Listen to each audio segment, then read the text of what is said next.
Engraçado, né? Que quando a gente fala em envelhecimento, a gente só pensa nas perdas que vêm com isso, nas limitações que vêm com isso, mas a gente não pensa em como se preparar para isso e quais as coisas boas que vêm com esse envelhecimento, né? Então, como que a gente pode transformar essa fase, esse nosso processo de envelhecimento, enxergando o lado bom de tudo isso?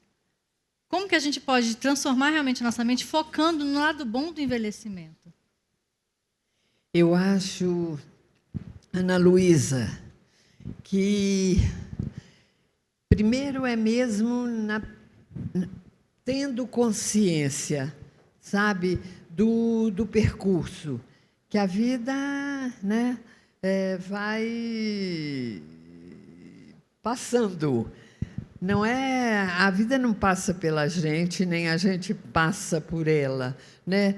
Há uma experiência, há um aprendizado, há um esforço de conhecimento, né?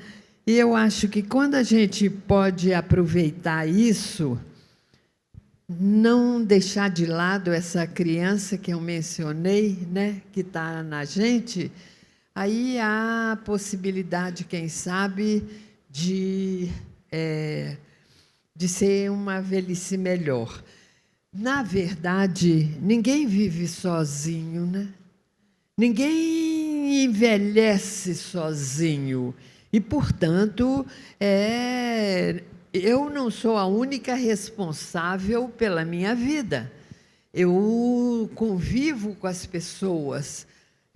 O jeito como elas se relacionam comigo enriquece ou não minha vida.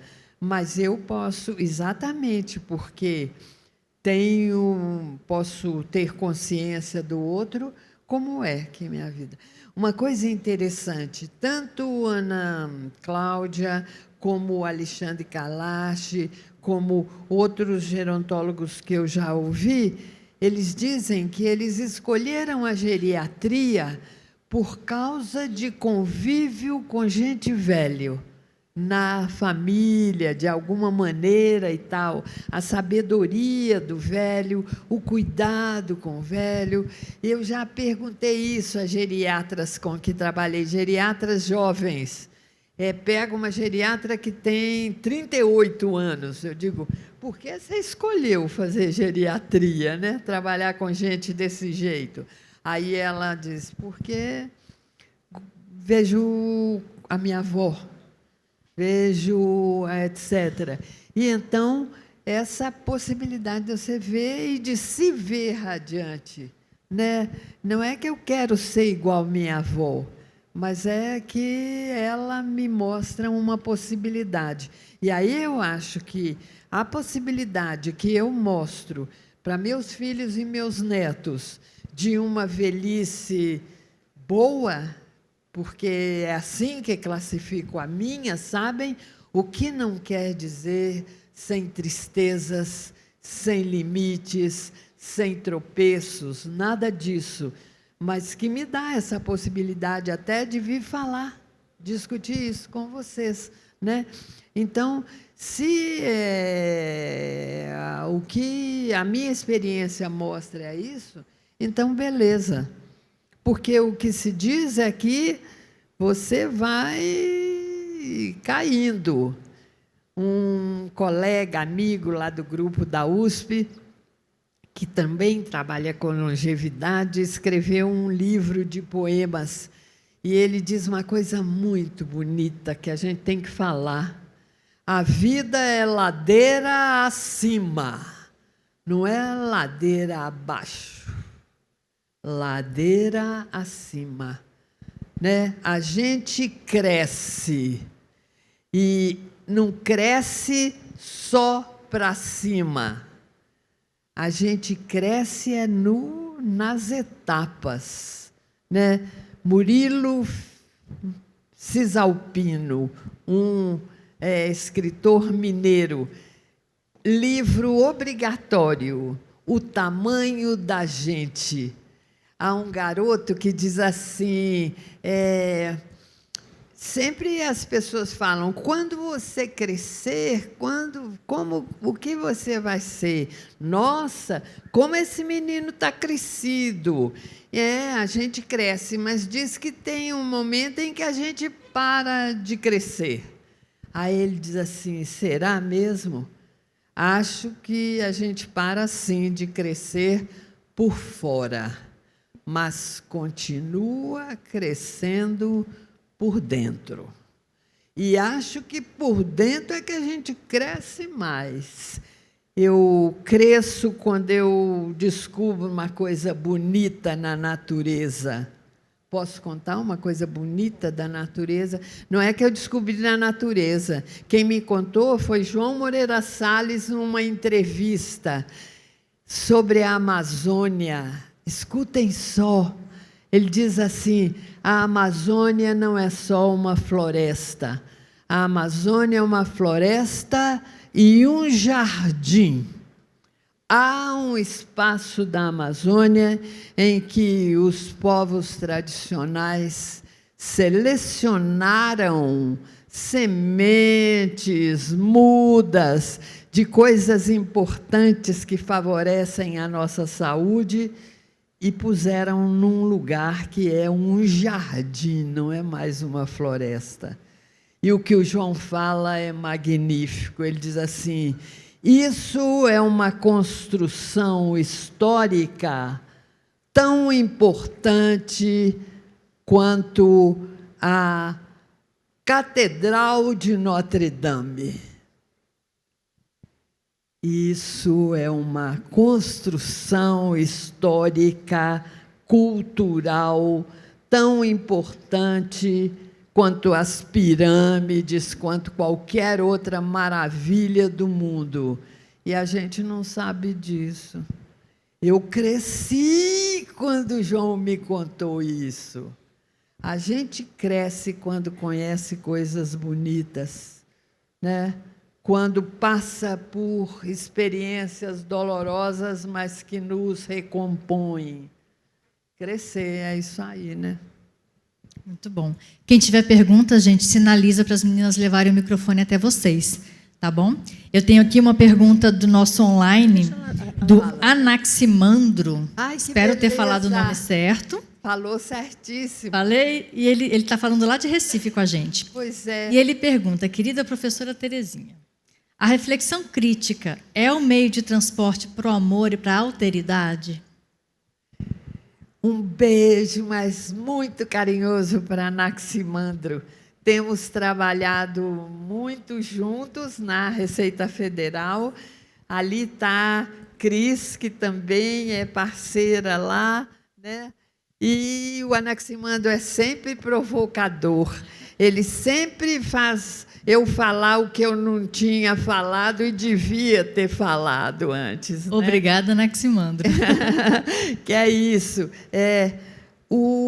Nesse ônibus, o combustível é, sem dúvida, a razão, a racionalidade, o olhar crítico, mas esse olhar crítico perde o sentido se ele for apenas intelectual, se ele não for emocional, se aí não estiverem presentes os sentimentos, as emoções, a imaginação, etc. Né? Quando eu falo em compreensão como gesto filosófico que vem nesse ônibus aí, nesse meio de transporte, vocês todos entendem se eu disser que há uma pessoa muito compreensiva.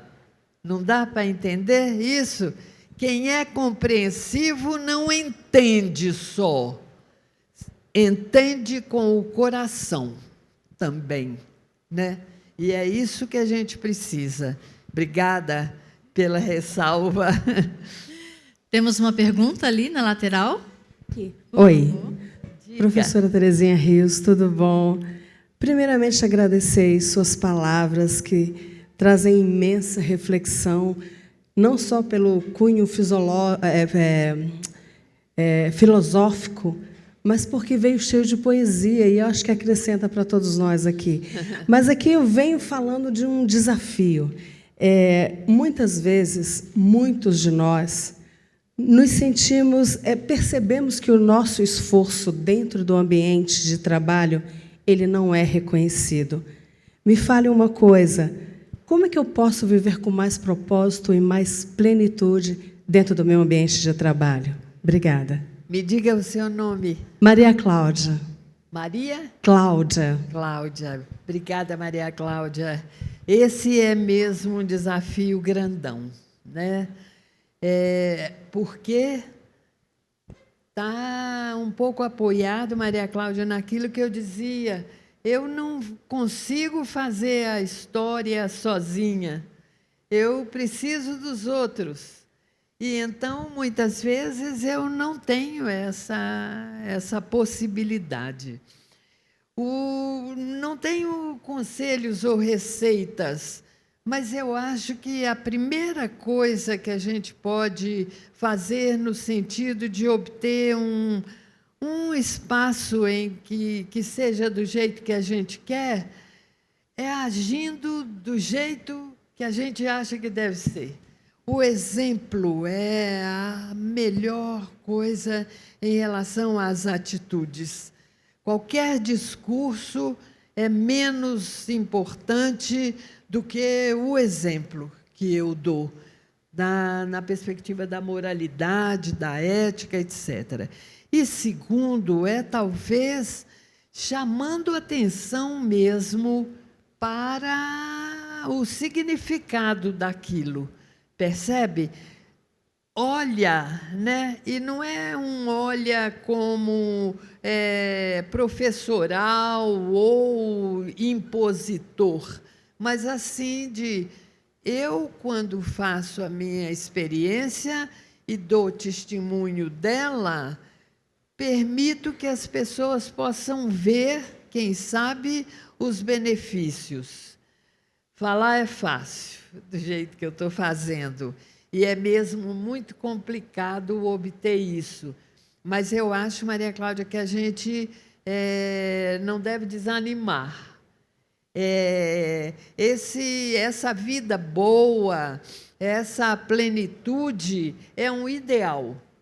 O ideal é o que é necessário e desejado, mas que só será uma quimera se não for possível. Então, a gente tem que avaliar a possibilidade. Quando a gente fala em conhecer o outro, você fala, eu estou fazendo o possível e eles não reagem, não é isso? A gente fala muito isso. As pessoas não estão vendo. Coloque-se no lugar delas. Procure ver o que elas estão vendo.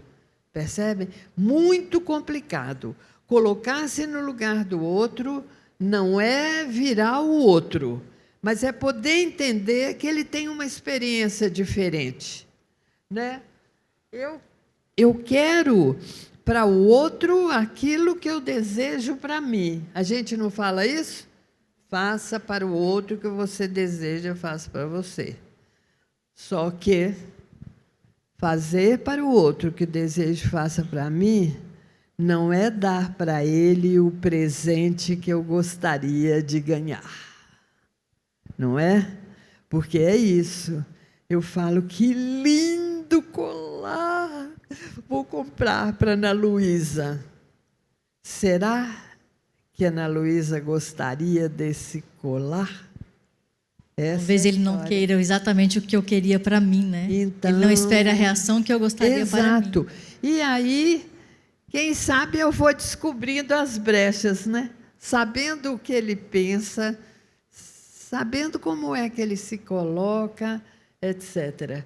É muito complicado, é muito duro mesmo, eu acho, né? Porque a gente fala muito nessa empatia, nessa perspectiva de ser como o outro, mas o outro é o outro mesmo, é diferente, é outro eu. Outro eu.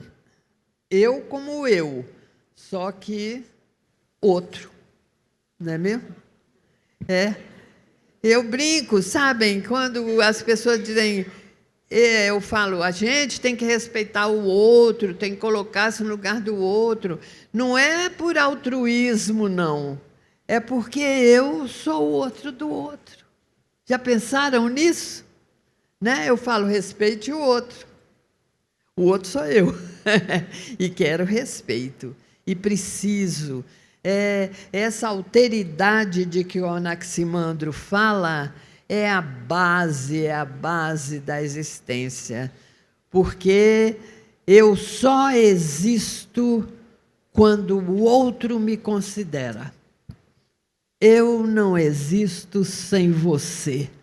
Não é um verso de uma canção, é uma verdade ética. Percebem? Mesmo no espelho mais cristalino, a imagem que a gente tem da gente é invertida. Já pensaram nisso? Quem sabe de mim, quem fala de mim como eu sou, é quem está diante de mim. É isso. Eu preciso do outro para existir. Na frente do espelho, eu sou canhota. Quando eu levanto essa mão, eu sou canhota. Né? Quando eu me penteio. E aí tiro uma foto. E aí eu digo, que horrível essa foto. Mas sou eu, não é mesmo? Eu fiquei péssima nessa foto. Era eu.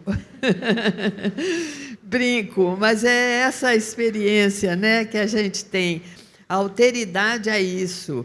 Eu já dei milhares de vezes esse exemplo. A Anaximandro está cansado de me ver falar, Cris. Eu entro no elevador, olha só, vazio, estou descendo. Aí, no andar de baixo, abre o elevador e entra alguém, eu já vou dizer bom dia, a pessoa passa por mim e vai lá para o fundo. Eu faço parte do elevador. Sim ou não? Sou elevador. É isso. Porque, né, há um filme maravilhoso chamado A Família, de Ettore Scola, o diretor italiano. Tem um jantar de família. Tem um garotinho que o tio resolve fazer uma brincadeira com ele. E ele fala assim, faz de conta que o tio é o Anaximandro. O garoto é o Anaximandro. Aí o tio diz assim, pessoal, e o Anaximandro? Por que não veio? E o garoto diz, estou aqui, né? Ele diz, ai, meu Deus, vim só para ver o Anaximandro, ele não está. E o garoto, estou aqui. Ele diz, ô, Ana Luísa, eu trouxe um presente para o Anaximandro, mas já que ele não está, vou te dar. O garoto tem um ataque histérico. Ele deve estar pensando, será que eu estou mesmo aqui? Não é? Porque se alguém não me reconhece, eu não estou lá, moçada. Sabe aquela história de DR, quando o sujeito está falando e o outro está olhando para cima assim, estou falando com você, porque senão eu não existo, moçada. Exagero? Cuidado quando vocês descerem do meu ônibus. Não é? É um pouco por aí. Professora, a gente está aqui também com o Roberto Bellini, do Colaboragov, e ele manda uma pergunta. Professora Terezinha, parabéns pela sua excelente palestra. Minha pergunta é, em que medida podemos, na prática cotidiana, seja na escola, na família ou no trabalho, cultivar uma cultura que valorize a sabedoria e a experiência das pessoas idosas? Roberto, essa pergunta é complicada exatamente porque o que a gente vê é o descaso das pessoas, né? E então o que acho importante é o recurso à história. O que é a história? Não é a descrição dos fatos, é o que as pessoas fazem Todos fazemos a história. A gente costuma dizer que a história é coisa dos grandes personagens, não é? Há coleções, grandes personagens da história do Brasil, grandes personagens da história da medicina, etc. Não, todos somos personagens e criadores de história, né? Quando falo nisso, conto uma história. Chama a história do passarinho. Era uma vez um passarinho que era muito pequenininho e muito fraquinho. Todos os irmãos eram fortes, só ele que era fraco. E, portanto, a história que ele gostava mais que a mãe contasse era do patinho feio, porque no patinho feio, o que era mais feinho, mas nem vou falar dessa do patinho feio, porque o patinho feio não era patinho, não é mesmo? Então, essa história não vale. Muito bem. Um dia, o passarinho estava jogando bola com os irmãos, caiu do ninho. Ele ainda não sabia voar. Veio um gato, tentou comê-lo, ele foi para um buraco na árvore. Mas, quando saiu com fome, viu que estava salvo. Vinham pelo caminho um menino e uma menina. E sabe o que faziam? Bolinhas de pão e punha pelo chão. O passarinho foi lá e foi comendo as bolinhas. Mas os meninos viraram-se, viram, e ele correu. Correu. Com tanto medo, ele conseguiu voar. Voou na floresta, viu uma casa linda, parecia feita de doce, mas tinha uma mulher com uma cara fechadíssima lá.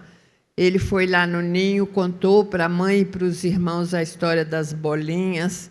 Eles foram lá, comeram todas as bolinhas, voltaram para casa e foram felizes para sempre.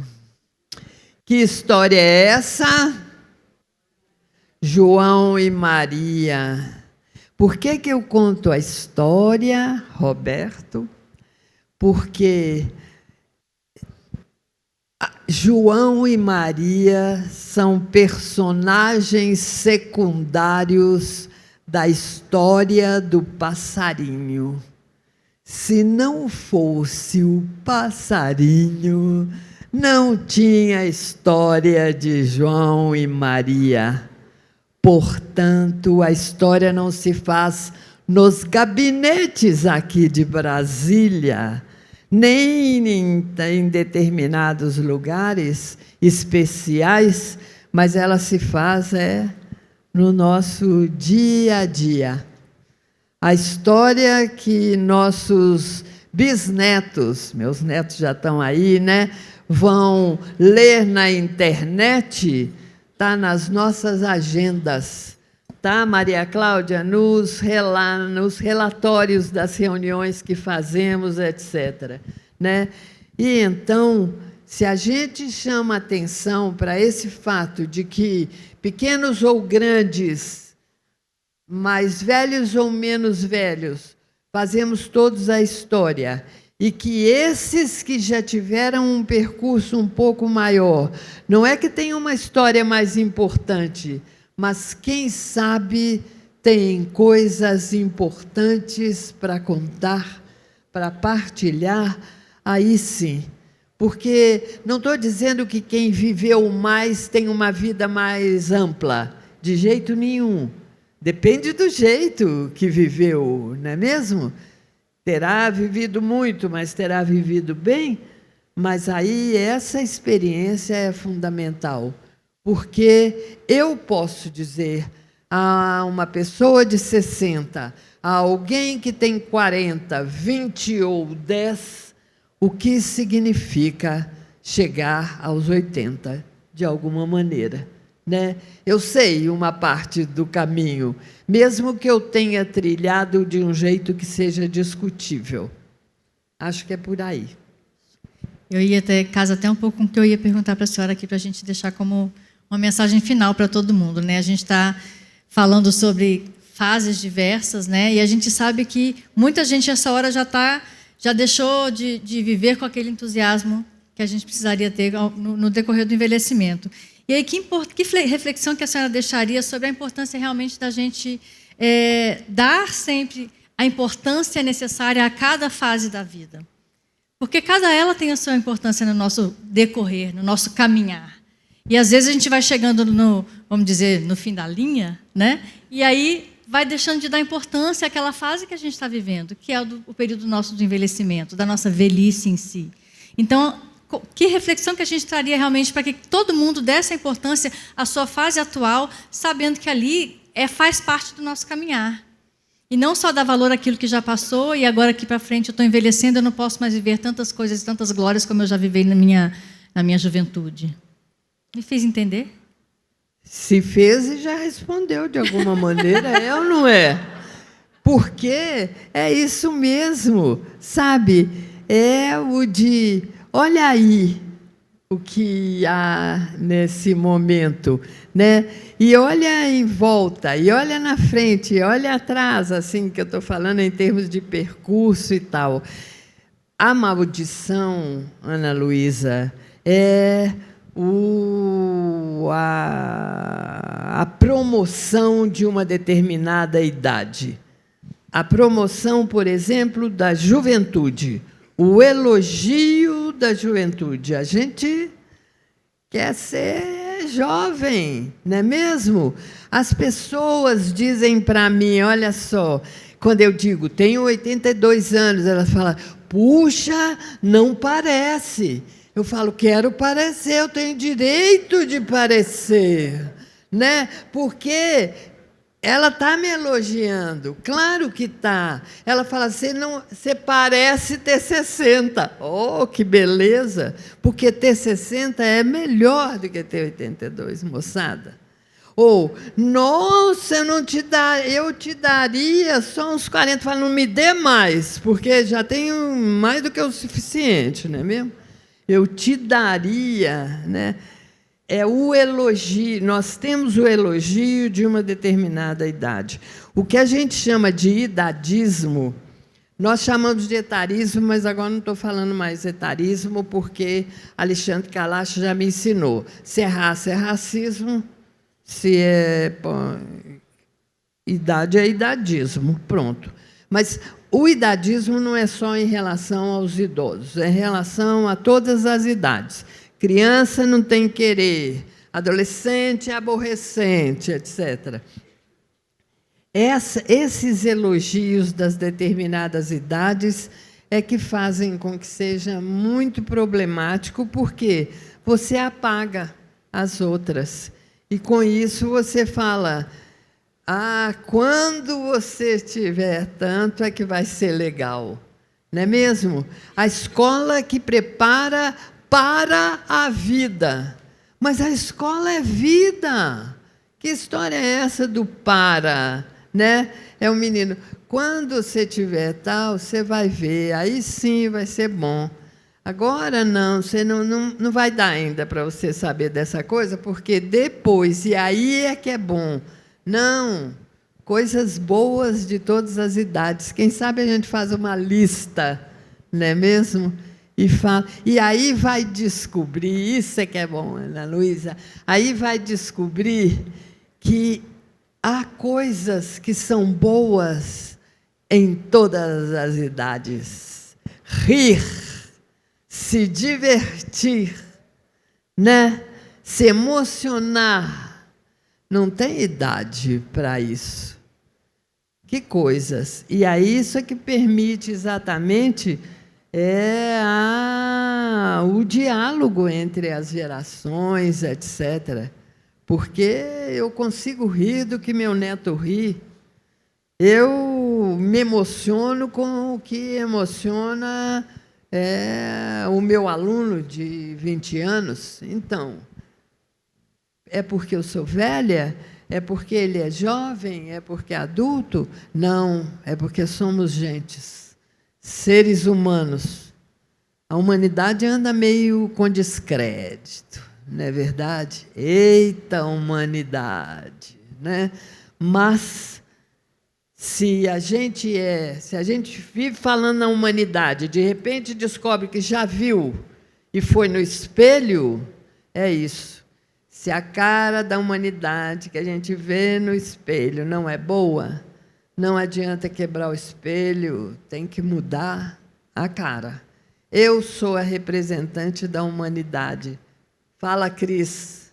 Desculpa, eu sei que você já estava finalizando, mas eu não podia deixar de falar para você, Terezinha, que a gente já se encontrou em inúmeras circunstâncias, sempre online, né, desde a pandemia, mas eu sempre me emociono muito e sempre fico com uma sensação de que pena que acabou, porque eu ficaria o dia inteiro ouvindo você. Acho que a sensação é essa, assim, queria muito usufruir mais dessa sua sabedoria. E queria dizer também que, assim como você sempre convida pessoas maravilhosas, autores e poetas, enfim, pensadores maravilhosos para os nossos momentos, eu levo você tanto para a minha vida como para as minhas falas no trabalho, em outros lugares. Eu convido você para estar sempre presente, porque a sua sabedoria me emociona muito. Eu sempre cresço muito com o que você traz e aprendo muito. E, por exemplo, eu sou o outro do outro, o espelho, né, que a nossa imagem é invertida, portanto, a gente não se vê como a gente realmente é, por isso a gente precisa do outro. Enfim, são inúmeras falas. Então, só queria dizer que esse momento foi muito especial, mais uma vez, e que você tenha uma vida longa e boa, para que a gente possa usufruir muito mais de você e da sua sabedoria. Viu? Obrigadíssima, Cris. Isso aquece meu coração. Você sabe que quando a gente canta parabéns para você, nesta data querida, muitos anos de vida, a gente devia falar muitos anos, muita vida nesses anos, quantos forem, né? Obrigada por esse carinho. Eu acho que, a partir de agora, quando a gente desejar vida longa para as pessoas, a gente pode desejar vida longa e larga, né? Conforme a professora trouxe para a gente. Gente, é papo para um dia inteiro.